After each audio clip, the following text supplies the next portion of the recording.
The carriage lurched over another rut in the overgrown drive, and Dominic Voss pressed his temple against the cold window glass. 6 years. He had not seen Greymont House in 6 years, and even now, approaching in the failing light of a November dusk, he felt his chest constrict with the old familiar dread. The house emerged through bare-branched oaks, like a ghost materializing from fog. 3 stories of grey stone, windows dark, chimneys cold. Abandoned. As it should be. As he had left it. The driver pulled to a halt before the entrance. Dominic stepped down, boots crunching on gravel choked with weeds. He had sent no word of his arrival. There was no one to send word to.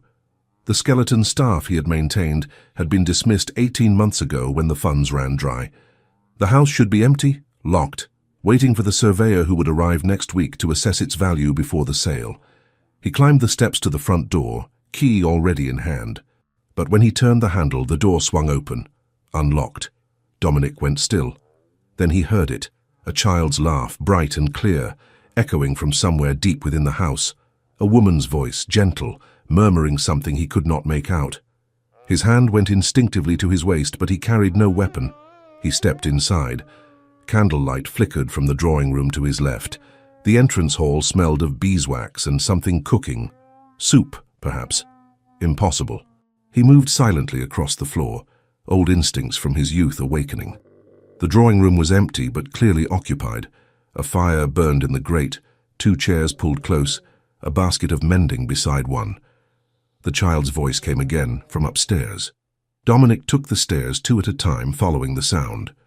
The west wing. His brother's wing. The corridor was dark except for a strip of light beneath one door. The room that had been William's. He pushed the door open. A woman stood beside the bed, her back to him, smoothing blankets over a small figure. She wore a simple wool dress, her dark hair gathered in a loose knot at her nape. The child, a boy of perhaps 4, sat propped against pillows, a carved wooden horse clutched in his hands. "Mama, will the Duke's ghost come tonight?" the boy asked, voice drowsy. The woman laughed softly. "There is no ghost, Thomas. I have told you. There is someone here," Dominic said. The woman spun, one hand flying to her throat. She was younger than he had expected, perhaps 27, with sharp hazel eyes that widened in shock. But she did not scream. Instead, she stepped between him and the child, her body a barrier, her chin lifting. "Who are you?" she demanded. The audacity of the question nearly made him laugh. "I am Dominic Voss. This is my house. The question is, who are you, and what are you doing in it?" Her face went pale. "The Duke of Greymont." "Yes." "You are not supposed to be here." Now he did laugh, a harsh sound. "I assure you, madam, I have significantly more right to be here than you do."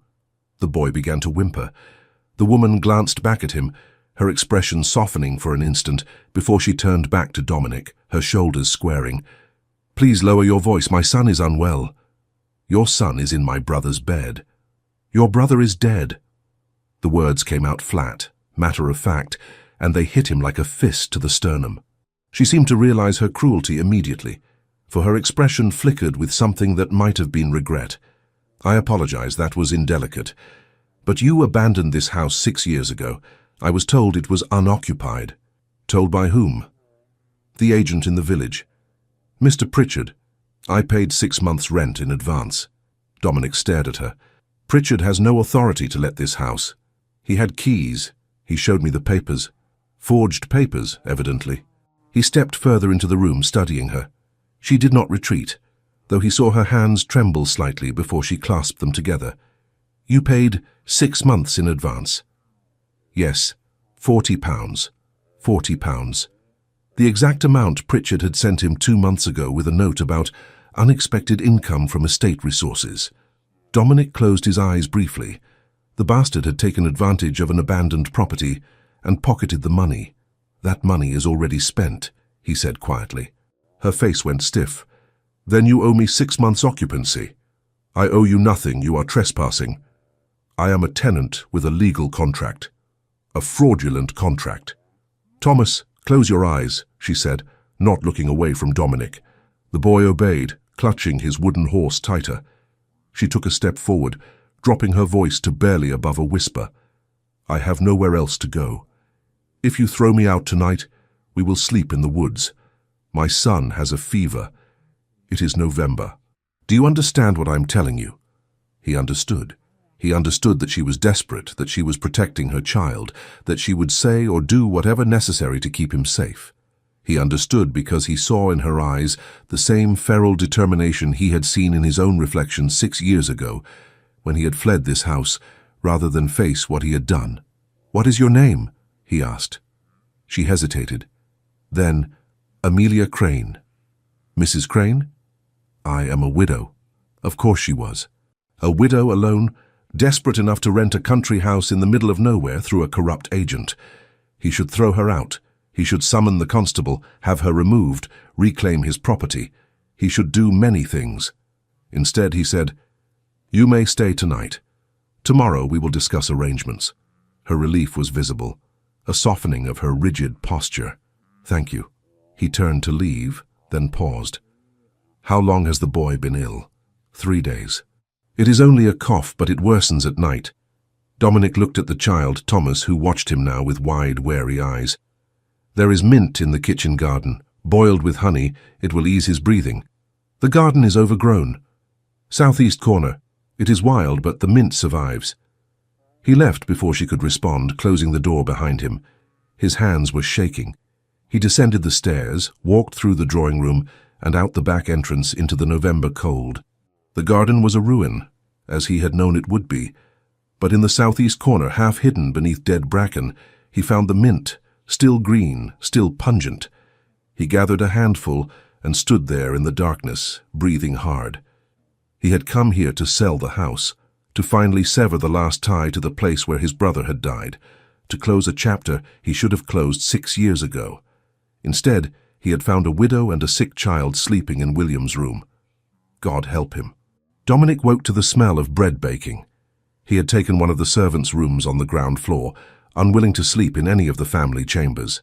The bed was narrow and the blankets thin, but he had slept in worse. For a moment, disoriented, he thought he had dreamed the previous night. Then he heard footsteps overhead, light, quick, feminine, and knew it had been real. He rose, washed in cold water from the basin, and dressed. When he entered the kitchen, he found Amelia Crane at the stove, turning bread on a griddle. She wore the same wool dress as the night before, covered now with a faded apron. Her hair was pinned more neatly, though a few dark strands had escaped a curl at her nape. She glanced up as he entered, her expression guarded. "Good morning, Your Grace." "Mrs. Crane." He looked around. The kitchen was clean, orderly, the table set with 2 plates and a small cup. "Where is your son?" "Still sleeping." "The mint helped." "Thank you." He nodded, unsure what to say. He was not accustomed to sharing his space, least of all his kitchens, with strange women who thanked him for garden herbs. She slid bread onto a plate and set it before him. "I have only butter and jam. No meat, I am afraid." "This is fine." He sat, acutely aware that she remained standing, waiting.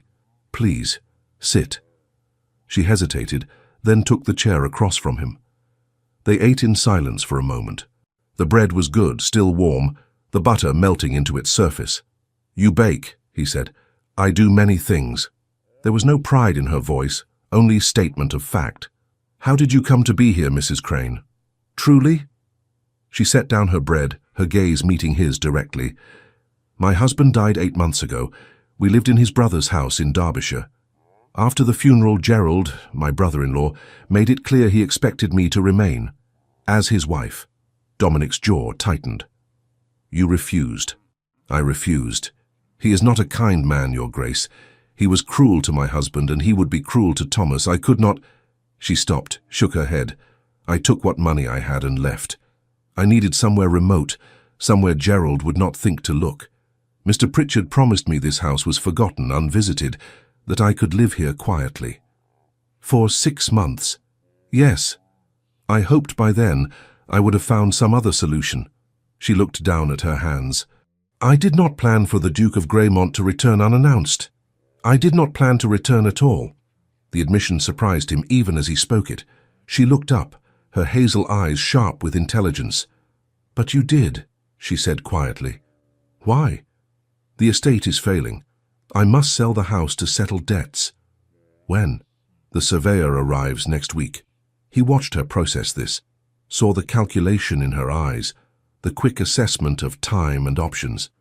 She was clever, this widow. Too clever to have been taken in by a man like Pritchard, unless she had been truly desperate. I see, she said finally. Then we are both here by necessity. It would seem so. And you wish me gone before the surveyor arrives. I cannot afford to complicate the sale. She nodded, her expression carefully neutral. But he saw the way her hands gripped the edge of the table, the slight tremor in her fingers. How long do I have? A week. That is not enough time. It is the time you have. Something flashed in her eyes. Anger, perhaps, or fear transmuted into rage. You said I could stay tonight. You did not mention that tonight would be the first of only 7. You have been here, what, 3 weeks? 4. Then you have had 4 weeks to prepare for this eventuality. You knew the arrangement was precarious. I knew no such thing. Pritchard assured me.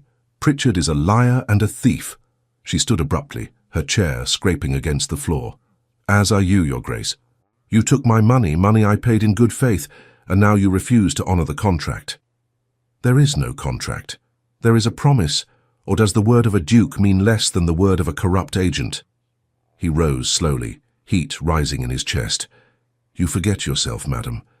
And you forget that I am not the one who abandoned this house and left it to rot. You forget that I am not the one who profited from fraud while a widow and child sought shelter. You are right, Your Grace. There is no contract. There is only your conscience, if you possess one. The words landed like blows. He wanted to rage at her, to throw her audacity back in her face. But beneath the anger, he felt something else, shame, because she was right. He had abandoned this place. He had let it fall into ruin rather than face his ghosts. And when Pritchard had sent him £40 2 months ago, he had not questioned its source. He had simply spent it. 1 week, he said, his voice hard. After that you must go. She held his gaze for a long moment. Then she turned and walked out of the kitchen, her footsteps echoing up the stairs. Dominic stood alone in the kitchen, surrounded by the smell of bread and the weight of his own failure. The cough worsened that night. Dominic heard it from his room, wet, rattling, punctuated by the child's frightened cries. He lay in the dark, listening, telling himself it was not his concern. The widow would manage. She had managed thus far. The coughing continued. With a curse, he rose and climbed the stairs. The door to William's room stood ajar, candlelight spilling into the corridor. He pushed it open. Amelia sat on the bed, Thomas cradled against her chest. The boy's face was flushed, his breathing labored. She looked up as Dominic entered, her expression desperate. I do not know what to do, she whispered. The mint is not enough. Dominic crossed to the bed. Let me see him. She hesitated, then shifted so he could place a hand on the boy's forehead. Hot. Too hot. The child's lips were tinged blue. He needs steam, Dominic said, and elevation. The fluid is settling in his lungs. How do you... My brother had weak lungs as a child. I learned. He did not wait for her response, instead striding to the door. Boil water. Bring it here with towels, as much as you can carry. She obeyed without question, hurrying past him. Dominic looked down at the boy, who watched him with fevered, glassy eyes. You will be well, he said, surprised by the gentleness in his own voice. I promise. Thomas's small hand reached out, gripping Dominic's finger. The trust in that grip, unearned, innocent, nearly undid him. Amelia returned with a pot of steaming water and an armful of linens. Together, they fashioned a tent over the bed, draping towels over the posts and letting the steam gather beneath. Dominic propped Thomas up with pillows, angling him so his lungs could drain. Stay with him, Dominic instructed. Keep the steam going. If he worsens, call for me. Where are you going? To fetch yarrow from the garden. It will bring down the fever. He did not wait for her gratitude, already moving. Outside the night was cold and clear, stars scattered across the black sky. He found the yarrow by moonlight, its feathery leaves distinct even in the dark. When he returned, Amelia had not moved. her hand stroking Thomas's hair as the boy breathed the warm, herb-scented air. Dominic brewed the yarrow into a tea, added honey to mask the bitterness, and brought it to the bedside. "Small sips," he told Amelia. "Every few minutes." She took the cup, their fingers brushing. Her hands were cold. "You should rest," he said. "I cannot." "Then I will stay." She looked at him, surprise flickering across her face. "You do not have to." "I know." He pulled the second chair close and sat. For hours they kept vigil together, saying little, watching Thomas's breathing slowly ease. Near dawn, the boy's fever broke, his skin cooling, his sleep deepening into something natural and restful. Amelia sagged in her chair, tears sliding silently down her face. "He will recover," Dominic said quietly, "because of you, because you did not give up." She wiped her eyes with the back of her hand, a gesture at once weary and defiant. "I never give up, Your Grace. It is my greatest flaw and my only virtue." He almost smiled. "Not your only one." She met his gaze, and for a moment something passed between them, recognition, perhaps, of shared stubbornness, shared refusal to yield. Then she looked away. "Thank you," she whispered. "You are welcome." As dawn light crept through the window, Dominic realized he was still sitting in William's room. The room he had not entered in 6 years, the room he had sworn never to enter again. And yet here he was. The storm arrived 2 days later. It began as a distant rumble, clouds massing on the horizon like an invading army. By afternoon, rain lashed the windows in sheets, and wind howled through cracks in the old house's frame. Dominic spent the day moving from room to room, assessing damage, placing buckets beneath leaks. He found Amelia in the library, standing beneath a particularly aggressive drip, a copper pot already half full at her feet. "The roof has not been maintained," he said unnecessarily. "Clearly." She glanced up at the spreading water stain on the ceiling. "Will it hold?" "For now, but the entire east wing needs repair." "You should have done that before abandoning the house." He bristled at the accusation in her tone. "I had reasons." "I'm sure you did." She moved the pot slightly to catch a new drip. "Were they good reasons or merely convenient ones?" "You presume much, Mrs. Crane." "And you reveal little, Your Grace." She turned to face him fully. "Why did you leave? Truly? It cannot only be grief. Men do not abandon estates worth thousands for grief alone. You know nothing of what men do for grief. I know what women do. We endure. We carry on. We do not have the luxury of flight." The words stung because they were true. He had fled. He had chosen absence over presence, silence over confrontation, emptiness over pain, and in doing so, he had let this house, his brother's house, his family's legacy, crumble. "My brother died here," he said, the words emerging rough, unpracticed. "In the woods during a hunt I organized. He fell from his horse, struck his head. By the time I reached him, he was gone." Amelia's expression softened. "I am sorry. He was the heir, the good son. I was the spare, the one who was not meant to inherit. And then, because of my carelessness, he was gone, and I became Duke, a title I had no right to, bought with his blood. It was an accident." "Was it?" "I chose the route. I pushed for speed. I knew his horse was green, but I did not stop him from riding it. You cannot know what would have changed his fate. But I know what sealed it." She studied him for a long moment. Then, quietly, "So you punished yourself by leaving. You made yourself homeless, just as you believed you had made yourself unworthy." He had never heard it articulated so plainly. It knocked the breath from him. "And now," she continued, "you return to sell, to sever the final tie, to make the punishment permanent. Yes? That is not atonement, Your Grace. That is surrender." Before he could respond, a tremendous crack split the air. They both looked up in time to see a section of the ceiling sag inward, plaster and wood groaning. Dominic grabbed Amelia's arm and pulled her back just as the ceiling collapsed, sending debris and water cascading onto the spot where she had been standing. They stumbled into the hallway, coughing, drenched. Dominic's arm was still around her shoulders, her body pressed against his side. He could feel her heart hammering, could smell lavender and rain in her hair. "Are you hurt?" he demanded. "No, no, I am—" She looked up at him, her face pale, eyes wide.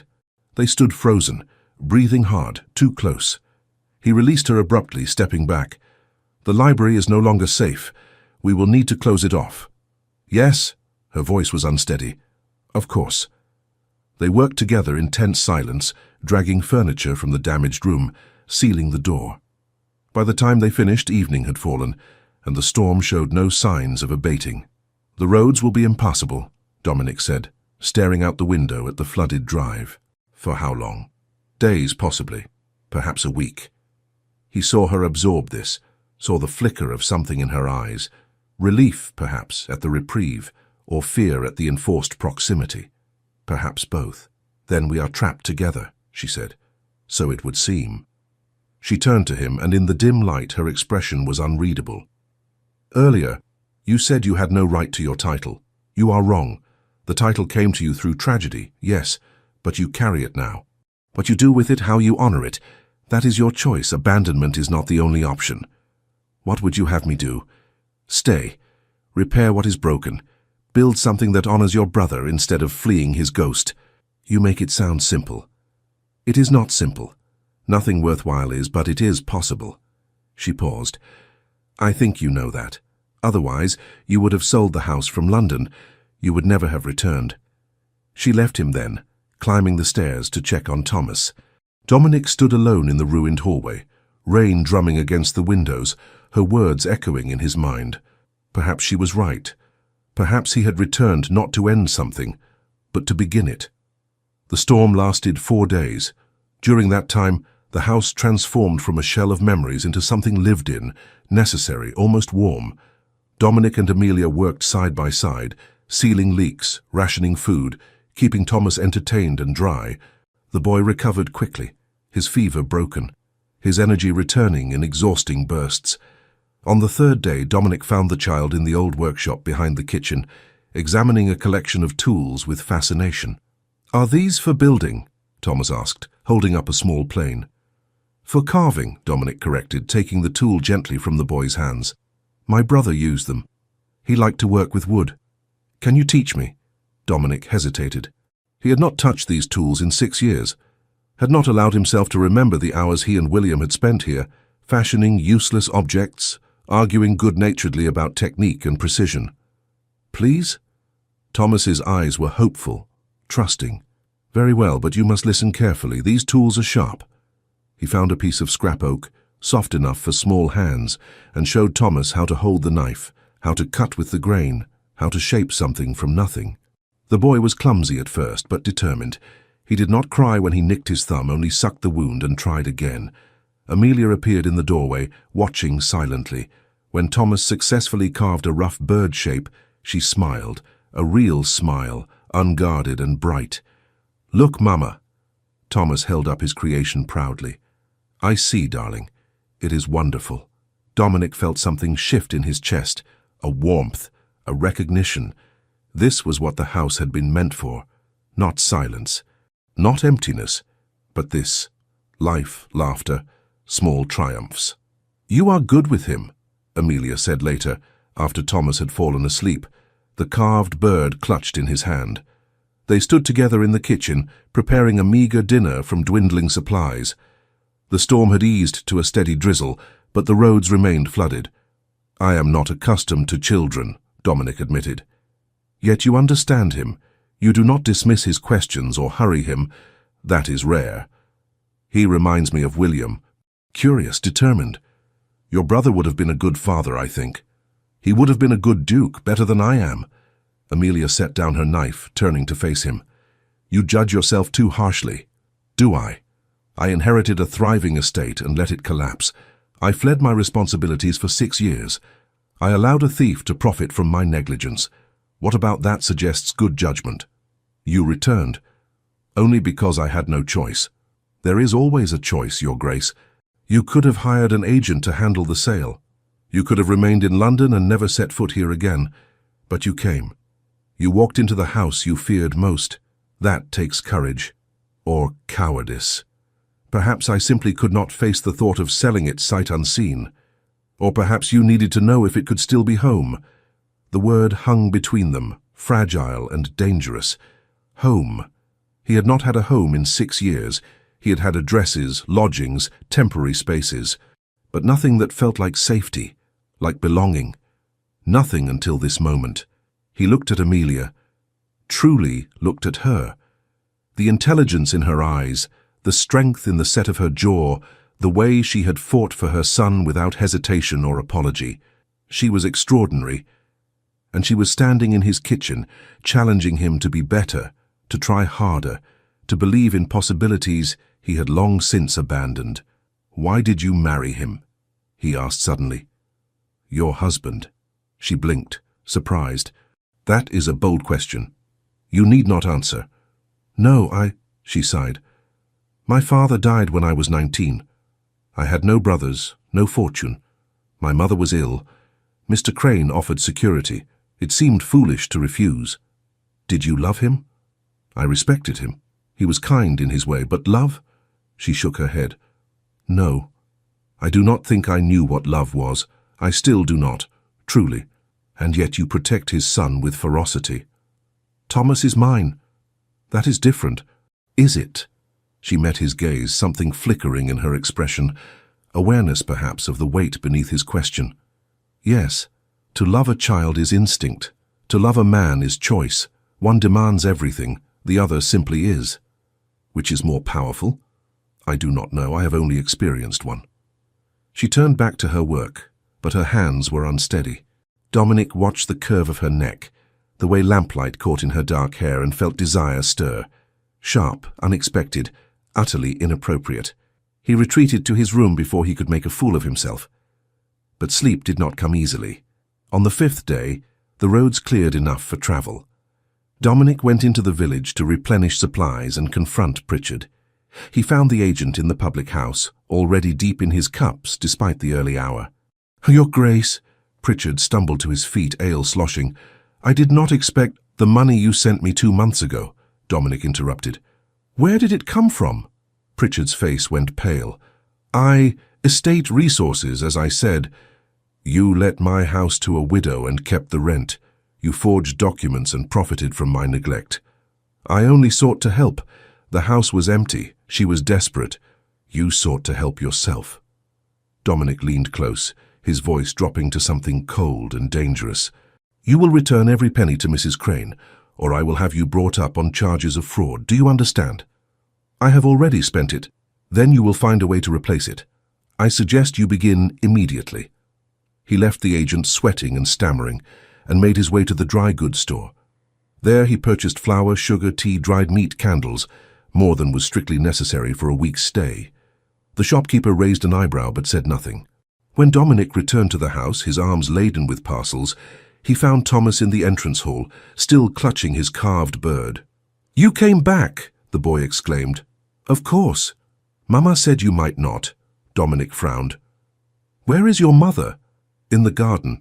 She is trying to find vegetables." He set down the parcels and walked through to the back of the house. Amelia knelt in the overgrown garden, digging through tangled vines with her bare hands. Her dress was muddied, her hair escaping its pins. "There is nothing worth salvaging here," he called. She looked up, startled. "I thought—" "I brought supplies, enough for 2 weeks at least." She sat back on her heels, confusion crossing her face. "But the surveyor comes in 3 days. I sent word this morning. The survey is postponed." "Why?" He did not have a good answer. Or rather, he had several, and none he was prepared to voice. Because he was not ready to sell. Because the house felt less empty with her in it. Because Thomas had called him Your Grace with the same hopeful tone William had once used to call him Dom. Because she had been right. He had not returned to end something, but to begin it. "The repairs cannot wait," he said finally. "The roof, the library ceiling, the foundation in the west wing. If I sell the house in its current state, I will lose thousands. Better to invest in restoration first." It was a lie, and they both knew it. He did not have thousands to invest, but she did not challenge him. "How long will restoration take?" she asked. "Months, possibly a year." "And Mrs. Crane?" Her voice was carefully neutral. "What becomes of her?" I thought she might stay, if she wished. The house is large enough. As what? Your tenant?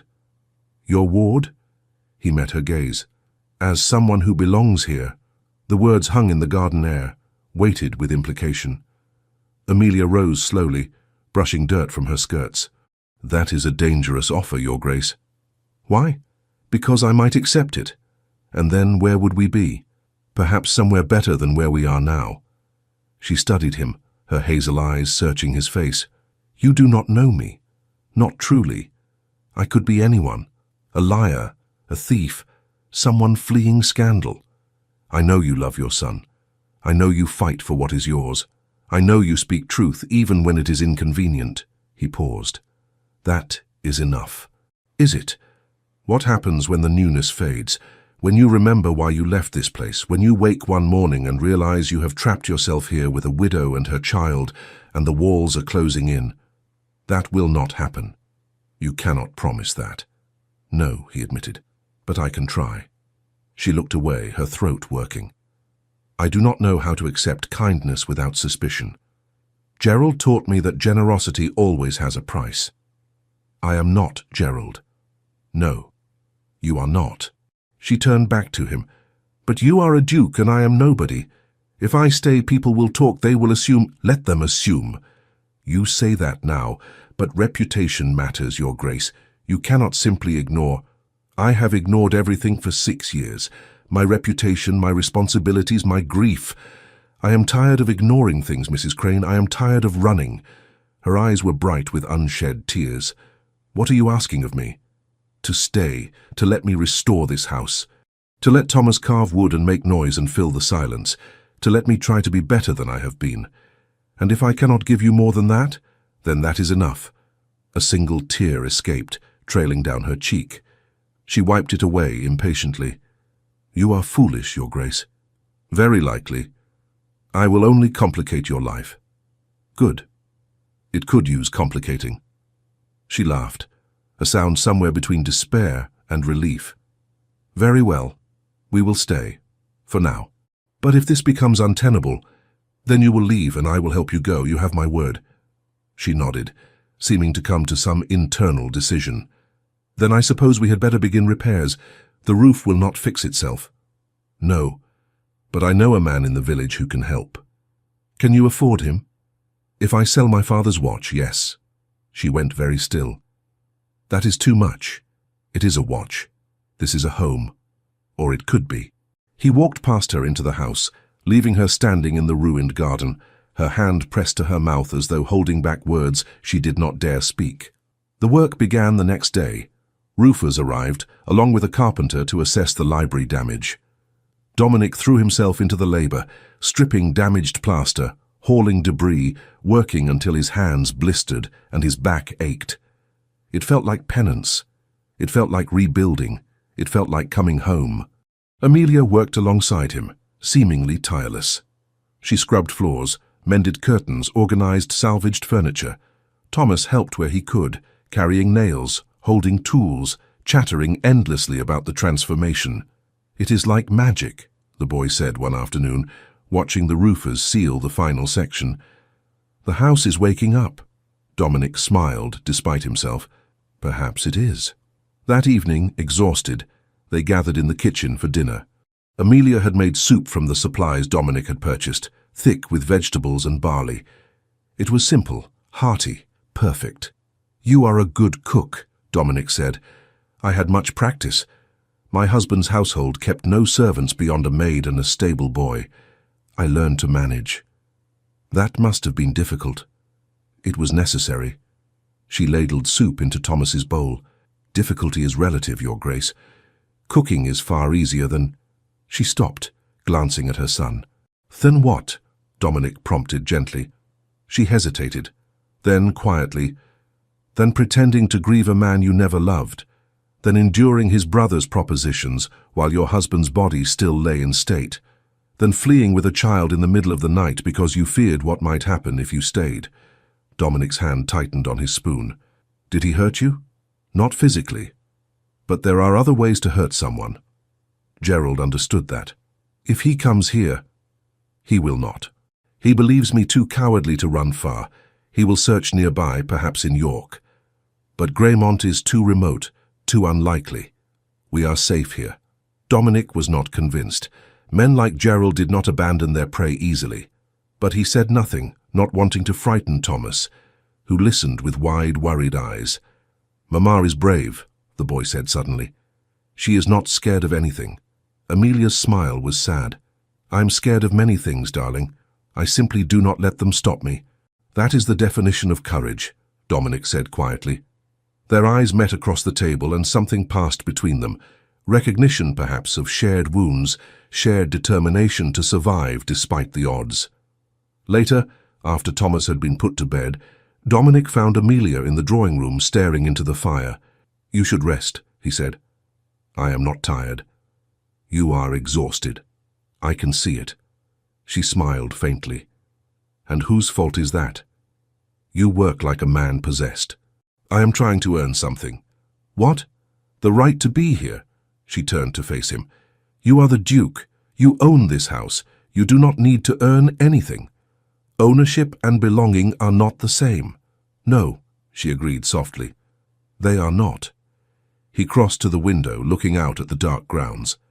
"I have not felt at peace in 6 years, but these last days, working, repairing, simply being here, I have felt something close to it. Is it the work? Or the company?" He glanced back at her. "Both, perhaps. You are lonely, Your Grace." "As are you." "Yes."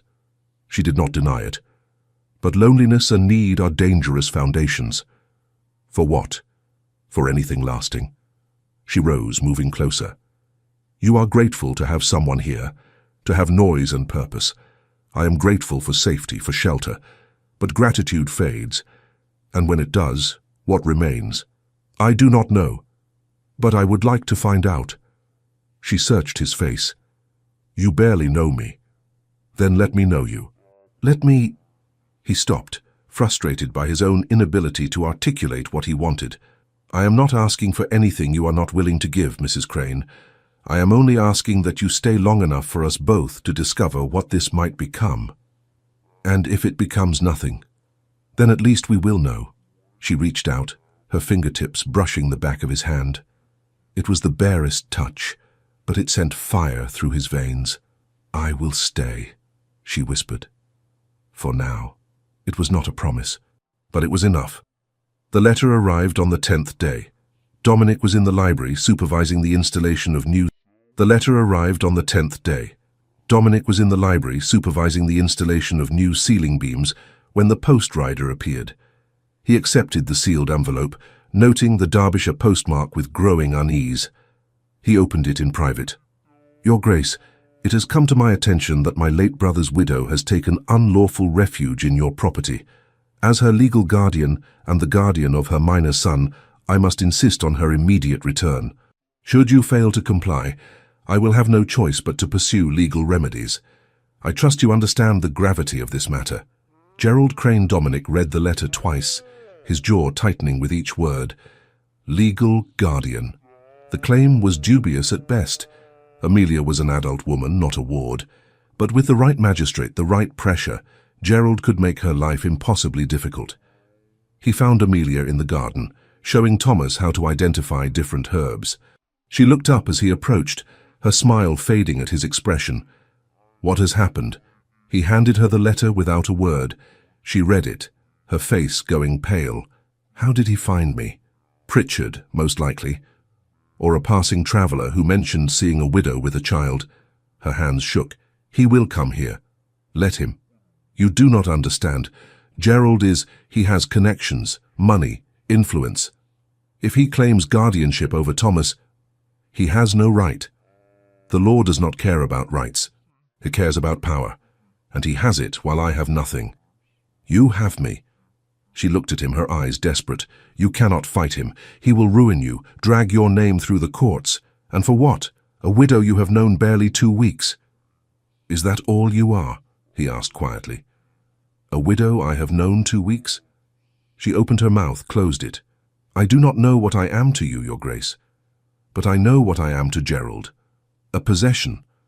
A means to control my son's inheritance. What inheritance? You said you had no fortune. Thomas does, from my father's sister. A trust that matures when he reaches 18. Small by noble standards, but enough to tempt a man like Gerald. Everything clicked into place. The forced marriage proposal. The insistence on guardianship. Gerald did not want Amelia. He wanted access to Thomas's money. Then we make it impossible for him to claim you, Dominic said. How? By removing his legal standing. If you are under the protection of another, I will not be your mistress. Her voice was sharp. I am not suggesting that. He paused, weighing his words. I am suggesting marriage. The silence stretched between them, broken only by Thomas's humming as he examined a lavender sprig. You cannot be serious, Amelia finally said. Why not? Because it is absurd. You are a duke. I am a woman I admire. A mother who would face down hell itself for her child. Someone who has made this house feel like home again. I have been here 11 days, and in those 11 days I have felt more alive than I have in 6 years. He stepped closer. I know this is sudden. I know it is unconventional. But Gerald is coming, Amelia, and when he does, I want him to have no claim on you whatsoever. She shook her head. You would tie yourself to me forever to thwart a man you have never met?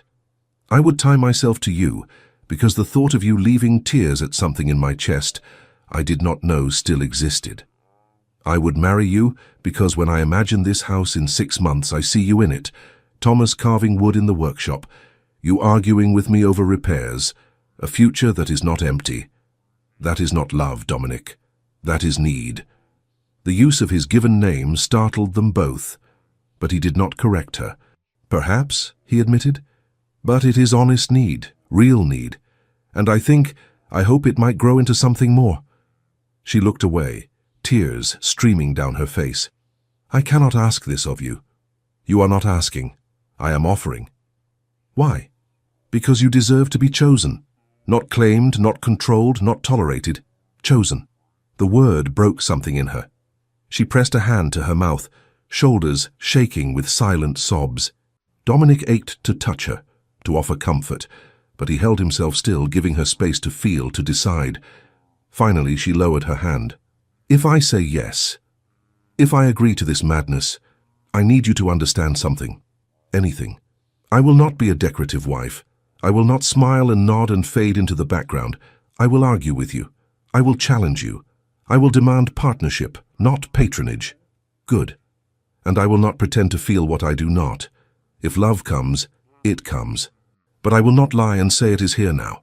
I would not want you to. She studied him for a long moment. Then, barely above a whisper, ask me properly. He sank to one knee in the muddy garden, heedless of his ruined trousers. Amelia Crane, will you marry me? Why? Because I choose you. Because you make me want to be worthy of this house, this title, this life. Because when I think of the future, you are in it. That is still not love. No, but it is a beginning. She reached out, her hand cupping his cheek. Her touch was gentle, searching. I cannot promise to love you. I know. But I will try. I will try to build something honest, something real. That is all I ask. She smiled through her tears. Then yes, Dominic Voss, I will marry you. He rose, and for a moment they simply stood there, hands clasped, the weight of what they had just agreed to settling over them like snow. Thomas looked up from his herbs. Are you getting married? Yes, darling, Amelia said. Does that mean the Duke will be my papa? Dominic's throat tightened. If you wish it. Thomas considered this gravely. Then he nodded. I wish it. You are good at carving. Despite everything, they laughed. They married 3 days later in the village church, with only the vicar and his wife as witnesses. Amelia wore a simple blue dress, her hair unpinned and falling in soft waves. Dominic had never seen anything more beautiful. The ceremony was brief, the words ancient and binding. When the vicar pronounced them man and wife, Dominic kissed her gently, chastely, aware of her trembling. You are safe now, he murmured against her lips. I know. They returned to Greymont House as husband and wife. That night, by unspoken agreement, they retired to separate rooms. This was a marriage of protection, of necessity. Intimacy would come if and when they both wished it, or so Dominic told himself. But lying alone in the dark, he could not stop thinking about the way she had looked at him during the ceremony. Not with love, perhaps, but with something like hope. It would have to be enough. Gerald arrived 4 days after the wedding. Dominic heard the carriage before he saw it, the rattle of wheels on the drive loud in the afternoon quiet. He was in the study, reviewing accounts, when the pounding on the front door began. He opened it to find a man of perhaps 40, well-dressed but with cruel eyes and a thin, bloodless mouth. Gerald Crane, unmistakably. "Where is she?" Gerald demanded without preamble. "Good afternoon," Dominic said mildly. "I am the Duke of Greymont. And you are?" "You know damn well who I am. Where is Amelia? My wife is resting." Gerald's face went purple. "Your wife? We married 4 days ago. I have the license, if you wish to examine it. This is a fraud, a scheme to steal my nephew. Your nephew is now my stepson. You have no claim on him. I am his blood kin, and I am his legal guardian, as husband to his mother. The law is quite clear on this point." Gerald's hands clenched into fists. "You cannot do this. I will fight you in court. You will leave my property immediately, or I will have you removed." Dominic's voice remained calm, but there was steel beneath it. "You have no power here, Mr. Crane. Accept that and go." "She is a whore who tricked you." Dominic's fist connected with Gerald's jaw before he could think better of it. The man stumbled back, blood streaming from his split lip. "Speak of my wife again, and I will do far worse," Dominic said quietly. "Am I clear?" Gerald spat blood onto the gravel. "This is not over." "Yes, it is." He turned and found Amelia standing in the doorway, Thomas at her side. She wore a simple day dress, her hair neatly pinned, and her expression was utterly composed. "Hello, Gerald," she said. "Amelia, you have no claim on me, not legally, not morally, not in any way that matters. I am the Duchess of Greymont now, and Thomas is under the protection of a duke. You have lost." Gerald's face twisted with rage. "You think a title protects you? You think—" "I think you should leave," she interrupted, "before you embarrass yourself further." For a moment, Dominic thought Gerald might charge at her. But the man's gaze flicked to Dominic, to the fist still raised, and he seemed to think better of it. "You will regret this," Gerald hissed. "I have regretted many things in my life," Amelia said. "Marrying your brother, staying silent when I should have spoken, fearing you. But this—" She moved to stand beside Dominic, her hand finding his. "This I will never regret." Gerald's lip curled. Then, without another word, he stalked to his carriage and climbed in. The vehicle lurched away, wheels spitting gravel. They watched until it disappeared from sight. "Did you really hit him?" Amelia asked. "Yes." "Good." Thomas tugged at Dominic's coat. "You protected Mama." "Always," Dominic said, and meant it. That night, Amelia came to his room. He was sitting by the fire reading when the soft knock came. He opened the door to find her in her nightgown and wrapper, her hair unbound. "May I come in?" she asked. "Of course." She entered, closing the door behind her. For a long moment she simply stood there, hands clasped. "I wanted to thank you," she finally said, "for what you did today, for—" "You do not need to thank me." "I do. You married me knowing it would complicate your life. You struck a man in my defense. You gave Thomas a future free from Gerald's cruelty. I owe you everything." "You owe me nothing." She crossed to him, her eyes searching his face. "Why did you do it, Dominic? Truly, it cannot only be because the house felt less empty." He set aside his book, considering his words carefully. "When William died, I thought I had lost the capacity for connection. I believed grief had hollowed me out, left me incapable of caring for anything or anyone. But then you arrived, and you were so fierce, so determined, so alive. You reminded me that feeling anything, even anger, even fear, was better than the numbness I had chosen. So I was a remedy for your grief. No. You were proof that I could still choose something other than grief." He reached for her hand. "I did not marry you to save you, Amelia. I married you because I wanted to, because the thought of you leaving felt like losing something I had not realized I needed to keep." She sank into the chair beside him, still holding his hand. "I do not know how to be a duchess. I barely know how to be a duke. We will learn together. What if I fail you? What if I fail you first? He smiled wryly. We are both broken, Amelia, both carrying wounds we have not fully healed. But perhaps that is precisely why this might work. Because we understand brokenness. Because we do not expect perfection. She leaned her head against his shoulder, a gesture of trust that moved him more than passion could have. Gerald will not give up easily. He will spread rumors, try to damage your reputation. Let him try. I have weathered worse. Have you? No, he admitted, but I will weather it nonetheless. They sat in comfortable silence, the fire crackling, her hand warm in his. After a time she spoke again. When I married my first husband, I felt nothing on our wedding night. No anticipation, no fear, only resignation. I thought that was what marriage was, duty without desire. Dominic's pulse quickened. And now? Now I wonder what it might feel like to want someone, to choose intimacy rather than endure it. He turned to look at her, his breath catching at the vulnerability in her expression. Is that what you want? To explore that possibility? I do not know. Perhaps. Eventually. She met his gaze. But not yet. Is that... Can you accept that? Yes. He raised her hand to his lips, pressing a kiss to her knuckles. I will wait as long as you need. This marriage is not a cage, Amelia. It is meant to be freedom. Her eyes glistened. You are a better man than I deserve. No, I am simply a man trying to deserve you. She rose, and for a moment he thought she would leave. Instead, she leaned down and pressed a soft kiss to his forehead, a gesture of affection, of promise. Good night, husband, she whispered. Good night, wife. After she left, Dominic sat staring into the fire for a long time, her kiss still burning on his skin. The weeks that followed were strange and wonderful. Amelia settled into her role as Duchess with surprising ease, managing the household, corresponding with tenants, slowly transforming Greymont from a house into a home. Thomas thrived, growing bolder, louder, filling the corridors with his laughter.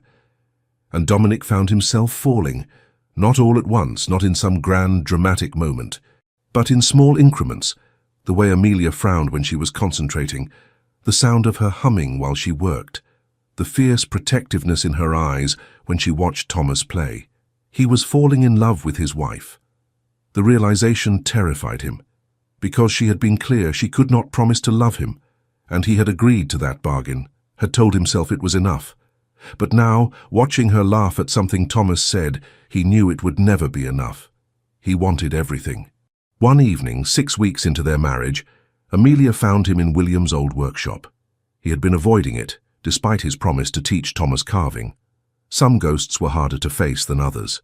You have been quiet today, she observed, leaning against the doorframe, thinking. About? My brother. This room.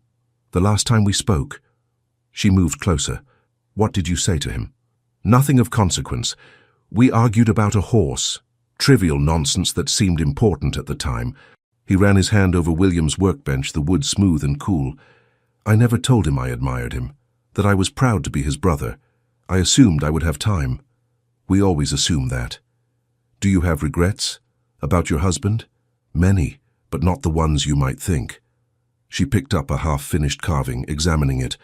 I regret that I never told him I could not love him, that I let him believe our marriage might become something it never could. It was cruel in its way. Kind lies are still lies. Is that what we have, kind lies? She set down the carving and turned to face him. No, we have honesty, brutal, uncomfortable honesty. And is that enough for you? I do not know. Is it enough for you? He should have said yes, should have smiled and changed the subject. Instead, he said, I am beginning to want more. Her expression shifted, surprise perhaps, or wariness. More. I am beginning to want what I promised not to ask for. He moved closer. I am beginning to fall in love with you, Amelia, and I know that is not part of our agreement, and I know you did not ask for it, but I cannot seem to stop it from happening. She went very still. Dominic, you do not need to say anything. I'm not asking you to feel the same, I only needed you to know. Why? Because I am tired of silence, tired of unspoken things that fester and rot. If I learned anything from William's death, it is that we do not always get tomorrow. So I am telling you now while I can. I love you. I love your sharp tongue and your fierce heart. I love the way you fight for Thomas, the way you have fought for this house. I love that you do not pretend to feel what you do not. I love you, and I do not expect you to love me back, but I needed you to know. Tears streamed down her face. That is not fair.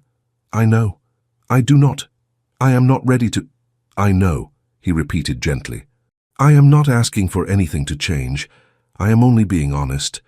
She pressed her hands to her face, shoulders shaking. He wanted to hold her, but sensed she needed space, needed to process this without his touch complicating things. Finally, she lowered her hands. I care for you. Deeply. But I do not know if what I feel is love or gratitude or simply relief at being safe. That is fair. And I do not know if I am capable of the kind of love you deserve. My first marriage, it damaged something in me, made me wary of feeling too much. Then do not feel too much. Feel only what you can. And if that is never enough, then it is still more than I had before you came. She crossed to him then, her hands framing his face. You are making this very difficult. I apologize. No, you do not. She smiled through her tears. You are terrible at lying. Before he could respond, she kissed him. It was not a gentle kiss, not tentative or questioning. It was hungry, desperate, months of tension and want compressed into a single moment. Dominic froze in shock, then responded, his hands finding her waist, pulling her closer. She tasted of tea and honey, of home and hope. When they finally broke apart, both breathing hard, she rested her forehead against his. I do not know if I love you, she whispered, but I want to try. I want to see if what I feel might become that. That is all I ask. And if it does not, then we will still have honesty, and friendship and partnership. That is more than most marriages have. She laughed shakily. You set a very low bar, husband. I am a practical man. You are an impossible man. She kissed him again, softer this time, but perhaps I am beginning to appreciate impossible things. That night, she did not return to her own room. Spring came slowly to Greymont. The repairs continued, the house transforming week by week. The roof no longer leaked. The library was restored, its shelves filling with books Amelia ordered from London. The gardens began to show signs of life, green shoots pushing through winter-dead soil. Thomas started lessons with a tutor from the village, a young woman who did not mind his endless questions. He grew taller, stronger, his carved menagerie expanding to fill an entire shelf in his room. And Dominic and Amelia grew together, not smoothly. There were arguments, misunderstandings, moments when old wounds reopened and trust wavered. But they worked through each one, learning each other's languages, each other's limits. Amelia still did not say she loved him, but she showed it in small ways, the way she sought his opinion, the way she touched his hand when she passed, the way she smiled when he entered a room. It was enough, or so he told himself. But one afternoon in late March, everything changed. Dominic was in the village, meeting with the mason about foundation work, when he returned to find Amelia in the drawing room, a letter clutched in her white-knuckled hands. What has happened? He asked. She looked up, her face stricken. It is from my mother-in-law. Gerald is dead. Dominic went still. How? Fever. 3 weeks ago. She only just heard of our marriage and wrote to tell me. Amelia's voice was hollow. She says the estate is in chaos. Gerald left debts. The house may be sold. I am sorry. Are you? He was a monster. He was still a person, and his death affects you. She laughed bitterly. It affects me by setting me free, truly free. He cannot challenge our marriage now, cannot threaten Thomas. We are safe. Yes. So why do I feel nothing? She looked at him, her eyes desperate. I should feel something, relief, grief, guilt. But there is only emptiness. You feel what you feel. There is no should. But it is wrong. To be glad someone is dead. You are not glad he is dead. You are glad you are free. Those are different things. She set down the letter, her hands trembling. I am afraid. Of what? that I am broken beyond repair, that Gerald took something from me I can never get back. The ability to feel deeply, to love without fear. Dominic crossed to her, taking her hands in his. You are not broken. You are scarred. There is a difference. Is there? Scars prove you survived. Prove you are stronger than what tried to destroy you. He squeezed her hands. And you do love deeply, Amelia. You love Thomas with every fiber of your being. You loved this house back to life. You may not love me yet, but that does not mean you are incapable of it. What if I never do? The question was barely a whisper. What if I spend my whole life trying and failing? Then I will love you anyway, and that will be enough. She pulled her hands free, turning away. It should not be. You deserve someone who can give you everything. I do not want everything from someone else. I want whatever you can give from you. Even if it is not enough, it is already enough. She spun back to face him. How can you say that? How can you be content with half a marriage, half a heart? Because half of your heart is worth more than the whole of anyone else's. The words hung between them, raw and true. Amelia stared at him, something shifting in her expression. Say that again, she whispered. Half of your heart is worth more than the whole of anyone else's. Why? Because it is yours. Because you do not give it lightly or falsely. Because when you finally do love someone, if you love someone, it will be real and chosen and earned. She took a step toward him, then another. I am trying, Dominic. Every day I am trying to let go of fear, to believe this is real. I know. And some days I think I might be falling in love with you. Some days I look at you and feel something so fierce it terrifies me. His heart pounded. And other days I feel nothing, and I hate myself for it. The feeling days will outnumber the numb days eventually. How can you be sure? Because you are here, because you keep trying, because you have not run. She reached up, her hand cupping his cheek. I have nowhere left to run to. This is home now. You are home now. Is that enough? I do not know. But I think it might be becoming love. He pulled her into his arms, holding her tightly. She clung to him, her face pressed against his chest, and he felt her tears soaking through his shirt. I am afraid of failing you, she whispered. You cannot fail me by being honest? What if honesty is not enough? Then we will find what is. They stood there for a long time, holding each other as spring light filtered through the windows and the house settled around them. Solid, real home. Summer arrived in a blaze of heat and color. The gardens exploded with roses, lavender, hollyhocks. Thomas spent his days outside, building kingdoms in the dirt, occasionally convincing Dominic to play knights or dragons. Amelia supervised the final renovations, her growing confidence evident in every decision. She still did not say she loved him, but she let him hold her at night. She laughed at his dry observations.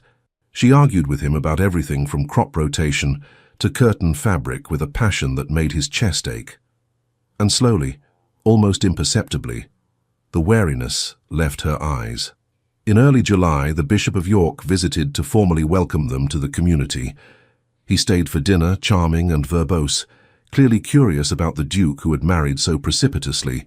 Your Grace, he said to Amelia over dessert, forgive my impertinence, but I must ask, how did you and the Duke meet? Amelia glanced at Dominic, a smile playing at her lips. He found me trespassing in his house. The bishop's eyebrows rose. Indeed? I thought the house abandoned. He thought me a thief. It was very romantic. Dominic choked on his wine. The bishop laughed. And yet here you are, transformed from trespasser to duchess.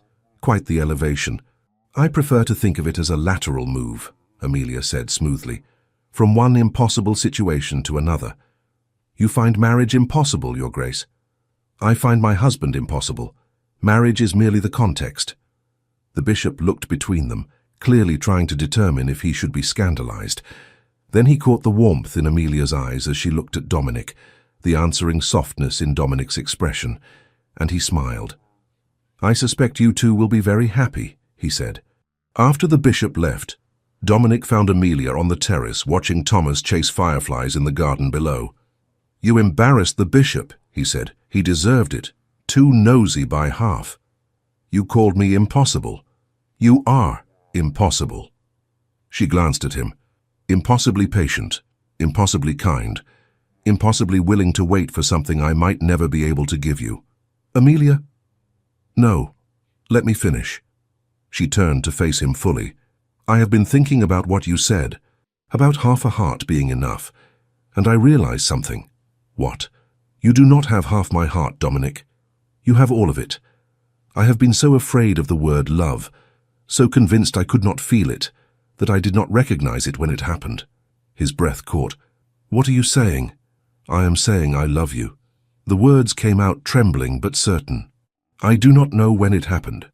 Whether it was when you brought mint for Thomas, or when you punched Gerald, or when you promised to wait as long as I needed. But somewhere between trespassing and now, I fell in love with my husband. Dominic could not speak, could barely breathe. I love you, she repeated, stronger now. I love your grief and your guilt and your terrible attempts at gardening. I love that you gave me freedom instead of demands. I love that you chose me when you could have had anyone. I did not want anyone, I wanted you. I know, and that is why I love you. He kissed her then, deep and slow and full of promise. When they broke apart, both smiling, she rested her head against his chest. It took me long enough, she murmured. You were worth waiting for. Even if I had never said it. Even then. She looked up at him, her hazel eyes bright. I am going to say it often now, to make up for lost time. I will not object. I love you, Dominic Voss. I love you, Amelia Voss. They stood together on the terrace as the sun set, Thomas's laughter floating up from the garden, the house warm and lit behind them. This was what Dominic had returned to find, not just a house, not just absolution, but home, family, love. He had come back to Greymont to sell his past. Instead, he had built a future. 3 months later, Dominic woke to sunlight and the sound of Amelia's voice drifting through the open window. He rose, pulled on his dressing gown and went to find her.